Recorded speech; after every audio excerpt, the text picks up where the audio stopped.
Series combination of resistance. अगर हमारे पास multiple resistors जो हैं वो सीरीज कॉम्बिनेशन में आपस में अटैच हों तो टोटल रेजिस्टेंस हम लोग कैसे फाइंड आउट करते हैं, ये हमारा आज का टॉपिक है। सो लेट्स सबसे पहले तो हम ये देखते हैं कि सीरीज कॉम्बिनेशन ऑफ रेजिस्टर्स का मतलब क्या होता है। So end to end connection of resistors across a battery is known as series combination of resistors. End to end connection of resistors, याद रखिएगा रजिस्टर्स का एंड टू एंड जो connection होता है। लाइक ये देखें, ये रजिस्टर है, इस रजिस्टर के एंड के साथ दूसरा रजिस्टर लगा दिया है, इस एंड के साथ तीसरा रजिस्टर लगा दिया है। तो ये जो एंड टू एंड कनेक्शन है यही हमारे पास कहलाता है सीरीज कॉम्बिनेशन। अब इन रजिस्टर्स को हम लोग अटैच कर देते हैं एक बैटरी के साथ, तो यही हमारे पास बन जाएगा फिर सीरीज कॉम्बिनेशन ऑफ रजिस्टर्स। एक रजिस्टर के एंड के साथ दूसरा रजिस्टर लगा दें, दूसरे रजिस्टर के एंड के साथ तीसरा रजिस्टर लगा दें, तो ये हमारे पास फिर बन जाएगा end to end connection of the resistor बन जाता है। याद रखिएगा जब आप बात करते हैं सीरीज कॉम्बिनेशन की तो फिर जो करंट होता है तीनों रजिस्टर्स के अंदर या जितने भी रजिस्टर्स लगे होते हैं सीरीज कॉम्बिनेशन के अंदर, उन सारों के अंदर करंट हमेशा सेम रहता है। तो जितना करंट R1 में से फ्लो करेगा उतना ही करंट R2 में से भी फ्लो करेगा और उतना ही करंट R3 में से भी फ्लो कर रहा होता है, जिसको हम लोग कैपिटल I के साथ यहाँ पे रिप्रेजेंट कर रहे हैं। तो करंट याद रखिएगा इन सारों में सेम रहता है।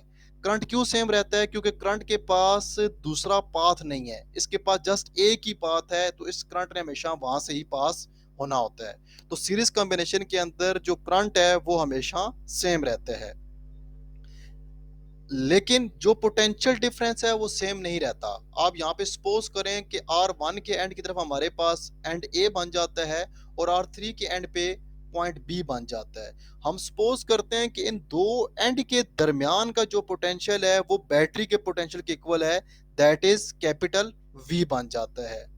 अब इस टोटल पोटेंशियल का कुछ पार्ट ऐसा होगा जो हमारे पास R1 के अक्रॉस यूटिलाइज्ड होगा, कुछ इसका पार्ट अक्रॉस R2 के यूटिलाइज्ड होगा और कुछ इसका पार्ट जो होगा वो R3 के अक्रॉस यूटिलाइज्ड होगा। तो जो R1 के अक्रॉस यूटिलाइज्ड हो रहा है उसे हम लोग V1 से रिप्रेजेंट करेंगे, R2 वाले को V2 से, और जो R3 के अक्रॉस यूटिलाइज्ड हो रहा है उसे हम V3 से रिप्रेजेंट कर रहे होते हैं। जो टोटल पोटेंशियल निकलेगा वो इन तीनों का सम के इक्वल बनेगा, दैट इज V बनता है, क्योंकि हमारे पास A और B के दरमियान जो टोटल पोटेंशियल डिफरेंस है वो V के इक्वल है और उसी का टोटल जो है वो तीन पार्ट्स के अंदर डिवाइड हो रहा है। So V total is equal to आ जाएगा V1 plus V2 plus V3। अब अगर आप लोग यहाँ पर करंट, क्योंकि हमारे पास तीनों में सेम है, उसी चीज को यूज करके अगर आप लोग यहाँ पर ओहम लॉ यूज करते हैं तो ओहम लॉ के according V is equal to होता है IR। तो फिर इसकी वजह से हमारे पास V टोटल की जगह पर बन जाएगा I into are total, V1 की जगह पर बन जाएगा I इंटू R1, V2 की जगह पर बन जाएगा I इंटू R2 और V3 की जगह पर बन जाएगा I इंटू R3।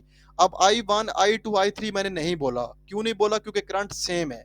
आप इस साइड से I की वैल्यू को कॉमन निकालें राइट हैंड साइड से, तो हमारे पास ये इक्वेशन फिर कुछ इस फॉर्म की बनी हुई आ जाती है। अब इस इक्वेशन में देखें तो लेफ्ट साइड पे भी करंट की वैल्यू लिखी हुई आ रही है और राइट साइड पे भी लिखी हुई आ रही है आई की वैल्यू। तो ये दोनों फिर एक दूसरे को क्या कर देंगे? कैंसल आउट कर देंगे। तो फिर हमारे पास रिमेनिंग जो इक्वेशन बन जाएगी वो जस्ट रजिस्टर की बच जाएगी, that is R total is equal to R1 plus R2 plus R3। इसका यह मतलब है कि अगर तीन रजिस्टर्स सीरीज कॉम्बिनेशन में अटैच हों तो आप उनकी टोटल रेजिस्टेंस इस फार्मूला की मदद से फाइंड आउट कर सकते हैं। तीनों के रेजिस्टेंस को आपस में ऐड अप कर दें तो टोटल रेजिस्टेंस निकल आती है। लेकिन अगर हमारे पास तीन से ज्यादा रजिस्टर हो, मोर देन 3 रजिस्टर लगे हों, let's suppose that n resistors लगे हुए हों, तो फिर हमारे पास बन जाएगी R1 plus R2 plus up to Rn। मतलब जितने भी रजिस्टर्स लगे होंगे सारों को आपस में आप लोगों ने ऐड अप कर देना होगा, तो आप लोगों के पास टोटल रेजिस्टेंस निकल आती है। होप सो दैट आप लोगों को ये टॉपिक समझ आ चुका होगा जी। अगर समझ आ गया तो काइंडली इस चैनल को सब्सक्राइब कर दें, शेयर कर दें और लाइक कर दें। Thank you.